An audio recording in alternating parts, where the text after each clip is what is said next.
सुबह की पहली किरणें जब जंगल के पत्तों पर पड़ी तो हर तरफ हरियाली मुस्कुराई।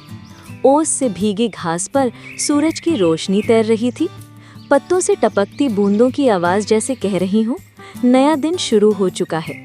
पेड़ों के बीच बेलों के झूले, मिट्टी की गंध और फूलों की महक के बीच बसा था प्यारे जानवरों की स्कूल। आज स्कूल का पहला दिन था और हर दिल में एक सवाल, एक डर और एक उम्मीद थी। छोटे छोटे जानवर कांपते कदमों से आ रहे थे। मोंटी बंदर का चेहरा डर से सख्त था। बब्बू हाथी का सिर झुका हुआ था। छुटकी गिलहरी अपनी पूंछ मरोड़ रही थी। डॉली हिरन की आंखों में डर और आंसू साथ थे। गुड्डू खरगोश की जेब में रखी गाजर भी भीगी भीगी सी लग रही थी। डॉली ने धीमे से पूछा, क्या मुझे कोई पसंद करेगा? छुटकी ने उसका कांपता हाथ थामा और कहा, तुम जैसी प्याली हो, तुमसे कोई दोस्ती ना करे ऐसा कैसे हो सकता है? स्कूल के दरवाजे पर खड़ी थी मैडम टिया। उनकी आंखों में कोई डर नहीं था, बस सुकून था, अपनापन था। जैसे वो कह रही हो, आओ प्यारे बच्चों, आज तुम्हारी दुनिया बदलने वाली है। बच्चे धीरे धीरे अंदर गए। कुछ आंखें डर में झुकी थीं, कुछ दिल धड़क रहे थे, लेकिन सबको उम्मीद थी कि शायद आज कुछ अच्छा हो। क्लास में ब्लैक बोर्ड पर लिखा था, सीखो, हंसो, बढ़ो। मगर उस समय किसी को हंसी नहीं आ रही थी। पहली क्लास थी, अपनी कहानी बताओ। गुड्डू खरगोश बहुत देर तक चुप रहा, फिर धीरे से बोला, मुझे दौड़ना बहुत पसंद है, लेकिन जब मैं दौड़ता था सब मुझे अकेला छोड़ देते थे। कोई नहीं आता था, कोई नहीं रुकता था मेरे पास। उसकी आंखें भर आईं, आवाज रुक गई। बब्बू हाथी ने अपनी कुर्सी की आवाज दबा दी और धीमे से कहा, मुझे सबने मोटा कहा। मैं जब खेलता था तो सब हंसते थे। मैं भी हंसना चाहता था, लेकिन कोई हंसी मुझे अपनी नहीं लगी। उसकी आंख से एक आंसू टपका। उसने पोंछा नहीं। मैडम टिया ने कुछ नहीं कहा, बस वो चलकर दोनों के पास आई, उनके सिर पर हाथ रखा और बोली, जिस दिन किसी को कोई अपनाता है उसी दिन वो अंदर से ठीक होना शुरू करता है। आज तुम दोनों ठीक हो रहे हो। मोंटी बंदर ने अपनी पीठ सीधी की और बब्बू की ओर देखा।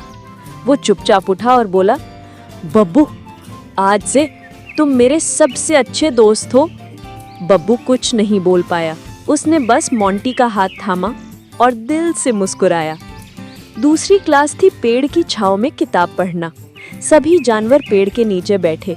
धूप अब थोड़ी तेज थी, लेकिन हवा ठंडी थी।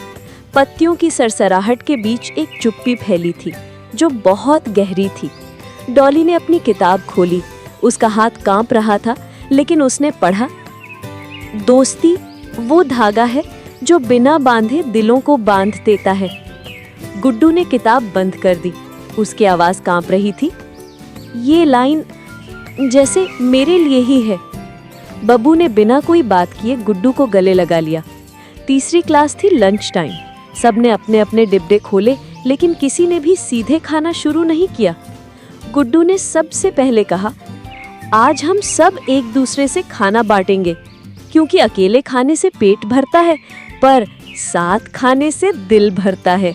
सब मुस्कुराए और फिर मूंगफली, केला, गन्ना, रोटी, गाजर सब इधर उधर हुआ। किसी ने किसी की चीज नहीं छीनी, सबने बांटा और हर काट में एक अपनापन मिला।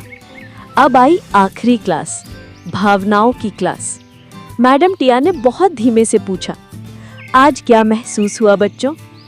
मोंटी ने कहा, आज मैं किसी का दोस्त बना, ये एहसास नया है। छुटकी बोली, आज मैंने बिना डरे मूंगफली दी, मुझे लगा मैं कम नहीं हूँ। डॉली की आंखों से आंसू गिर रहे थे। उसने सिर झुकाते हुए कहा, आज मुझे किसी ने गले लगाया। बब्बू ने मोंटी की तरफ देखा, किसी ने मेरी जगह नहीं देखी, मेरी दोस्ती देखी। गुड्डू ने अपनी गाजर बचाकर रखी थी। उसने कहा, आज मैं डरकर नहीं बोला, मैं अपने दिल से बोला। मैडम टिया ने सब बच्चों की तरफ देखा। उनकी आंखें गीली थीं, पर उनका चेहरा शांत था। उन्होंने कहा, तुम सब ने आज जो सीखा है वो किताब में नहीं मिलता।